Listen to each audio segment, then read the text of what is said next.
ಬೋಧನೆ ಪ್ರಜಾಪ್ರಭುತ್ವ ಭಾರತದ ಸದ್ಪ್ರಜೆಯಾಗಿ ಕರ್ನಾಟಕ ಸರ್ಕಾರದ ಸೇವಕರಾಗಿ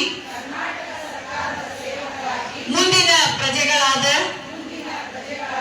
ಮಕ್ಕಳ ಉಜ್ವಲ ಭವಿಷ್ಯ ನಿರ್ಮಾಣ ಮಾಡುವಲ್ಲಿ ನಾನು ಶಾಲಾ ಶಿಕ್ಷಕಿಯಾಗಿ ನನ್ನ ವೃತ್ತಿಗೆ ಚ್ಯುತಿ ಬಾರದಂತೆ ಕಾಯಕ ಮಾಡಲು ಬದ್ಧರಾಗಿರುತ್ತೇನೆ. ಅಂತೆಯೇ ರಾಜ್ಯದ ಸಮಸ್ತ ಮಹಿಳಾ ಶಿಕ್ಷಕಿಯರ